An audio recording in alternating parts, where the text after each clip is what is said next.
Errol the True Spence trainer, Derrick James, he's finally spoke out on the fallout with Terence Crawford. Yesterday's price is not today's price. Now we got to see who you really are without the ESPN entity around you. Before we get into the next video, make sure that y'all hit my like button, subscribe to the channel, and remember, the like button is free.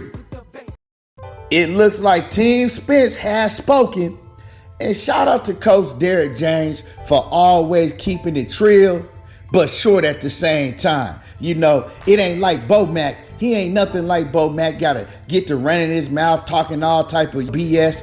Yeah, Derrick James gonna keep it trill, but he gonna keep it short at the same time. So we all know that Terence Crawford just had a fight this past weekend, and we all know that Errol the True Spence, he's promoting his fighter, Frank Martin, who will be fighting Michelle Rivera this weekend on Showtime. So, you know, of course, Derrick James, he trains Frank Martin, and of course, everybody was gonna wanna know how Errol Spence feels and how Derrick James feels about the whole Terence Crawford situation. And Derrick James gave his take. Now, I've been telling y'all for the longest that I think that Errol Spence, he needs to just go ahead and move along. If he gonna move up to 154, move to 154. Or if he gonna stay at 147 pounds, you know, stay at 147 pounds and fight a Jerome Boots Ennis or somebody. Or, you know, even Keith Thurman. Because I can see that Terence Crawford has no intentions on making the fight. You know, if he wanted to fight, he would have made the fight already. That's just what it is. So all y'all making videos and live streams and all this other BS that y'all doing, you know, crying and pleading on Terence Crawford's behalf, the proof is in the pudding, bro. Actions speak louder than words. This man, Terence Crawford, had Errol Spence's name in his mouth leading up to the David I've Been Sneezing fight in every interview he did. Without even being asked about Errol Spence, he was bringing up Errol Spence in every interview he did. But as soon as he got the microphone in his hand, once his fight was over, he didn't even know who Errol Spence was. Couldn't even say his name. Didn't say his name in the ring and didn't even say his name in his post-fight press conference. You know what I'm saying? So, like I said, actions speak louder than words. This dude ain't talking about nothing that never was. So that's all I gotta say about that right now, addressing all you weird ass dudes on this internet. But anyway, like I said, Derrick James spoke on the situation, and Derrick James was like, you know, first of all, no, I didn't watch Terence Crawford's fight. I didn't have the $39.99 to spend on that fight. And that's exactly what I said. I don't have $39.99 to spend on that BS. You feel me? So he said he didn't watch Terence Crawford's fight. And quite frankly, he didn't look like he was interested in watching that fight at all. Or that event, which was trash. You know what I'm saying? Need I say, which was trash. Regardless of all of that, you know, Derrick James spoke on the situation and he said, look, man, Bud Crawford messed up because he went off and he did what he did, but now we got to see who he really is without top-ranking ESPN backing him. When he was over at ESPN in Top Rank, his last fight with Sean Porter, he did this amount of numbers, right? Now he went on his own and it flopped.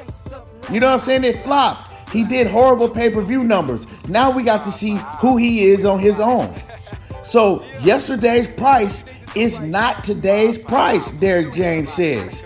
You feel me? You messed up. You messed up. You should have took the deal that we was giving you in the first place. But you ran off and you wanted to do your own thing and now you messed up. But my thing to Derrick James is that he didn't mess up because he didn't want to fight in the first place. He didn't want to fight in the first place. He actually did exactly what he had been plotting to do the whole time. Y'all thought that y'all was just in negotiations with him and he wasn't negotiating with nobody else. But the whole time he was negotiating with BLK Prime, waiting for them to get him a fight so he'll have an excuse not to get in the ring with Errol Spence. So he did exactly what he been wanting to do. But they running around here saying that he made 10 mil. Articles came out saying that he made, anywhere between 2 to 6 million, right? I already had known that he wasn't gonna make no $10 million. That was a lie. You know what I'm saying? That was a lie that they came up with to save face for Terence Crawford, to make it look like that was the only reason he was fighting David I've been sneezing, because he was making so much money to fight a nobody. Well, 2 million, 6 million, that's still a lot of money to fight a David I've been sneezing. But the thing is you done messed up, right? Like Derrick James said, and the reason I think that you messed up, not that you messed up pulling out of the Errol Spence fight because you didn't want that fight anyway. You messed up because who else is going to pay you $6 million to continue to fight these bums, right? See, Terence Crawford, he has an expectation, right? And it looks like his expectation is that he ain't getting in the ring for no less than $6 million, right? Well, if that's the expectation, who is gonna pay you? Ain't nobody else gonna do no foolish ass shit like BLK Prime did. Ain't nobody else finna do that. You already heard Eddie Hearn say, we don't want no parts of him, and we're not paying him what he wants. We're not paying him that. You know what I'm saying? Golden Boy ain't gonna do that. They don't even pay their own fighters. Who gonna pay you? You passed up the best deal that you had. The best thing that you had going is getting in there and fighting Errol Spence. After everything was said and done, because I'm pretty sure it was gonna be a rematch. It might have even been a third fight. And after everything was said and done, you probably would have made close to 100 million. But you did dirty business and you ran off and you took another fight, because you knew that Errol Spence was on his shit. And instead of you just saying, look, I've been out of the ring a year, I need a tune-up fight. So if y'all don't mind, let me take this tune-up fight, and then we can make the fight later on in 2023. But see, you ain't want to keep it 100 and do that. Because see, even if you do want to take the fight, even if you did take the fight, you want to have Errol Spence out of the ring for over a year, and you want to get an upper hand, and you want to get that advantage because you don't believe in yourself. Because you really never wanted to fight that man. You only wanted to fight Errol Spence when you thought that he was out in the streets partying and drinking and doing all type of bullshit. But an Errol Spence on his A game, you don't want no parts of him. And the whole world can see that. Even the ones that don't want to admit it, y'all can see it too. And for those saying that the fight's still gonna happen, oh, it's gonna happen, it's still gonna happen, PBC didn't have the money. All that BS, for y'all who saying all of that BS, right? All this does is bring more conflict to making the fight. Exactly what Terence Crawford wanted. Because y'all can hide the pay-per-view numbers all you want to. We know that shit didn't do more than 15,000 pay-per-view buys. Y'all can hide all you want to. But when they get to negotiating, right, if they start negotiating again, the PBC is going to find out how many pay-per-views that event sold. And when they see it, they ain't going to offer Terence Crawford what he was getting offered before. Yeah, before he was probably getting offered a high percentage of all of the fight revenue. No upfront money. Neither one of them was getting upfront money, but a high percentage of the whole fight revenue. Now, they can offer him whatever the hell they want to offer him, right? He can't go to them asking for 10 million guaranteed up front, 20 million guaranteed up front, because they know that he's not worth that. You're worth whatever you did in your last fight. That's what you're worth. Whatever pay-per-view numbers and whatever fight revenue you generated in your last fight, that's what you worth. So you can't go over there to them people telling them, oh, I want 20-something million guaranteed up front. I want this, I want that. Nah, dog. And see, Terence Crawford knows that. And he knew that before getting into this situation. He's a bad businessman and he's a duck. That's just what it is.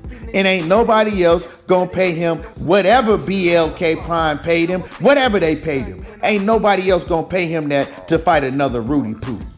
Unless it's BLK Prime. And they probably ain't gonna have the money because they already went bankrupt 11 times or more already. You feel me?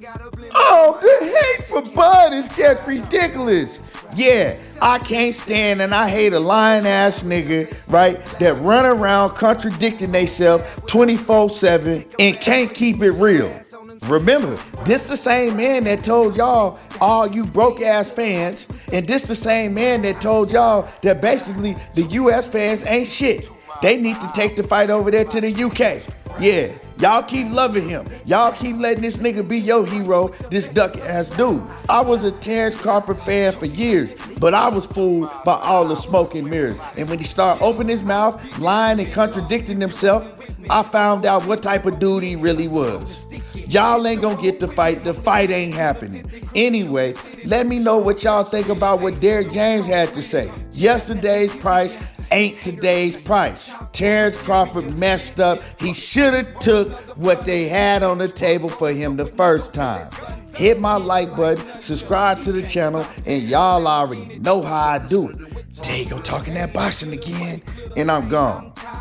Different from them laws, won't no dogs in my cockpit. Plus I'm throwed off, ain't got my load off.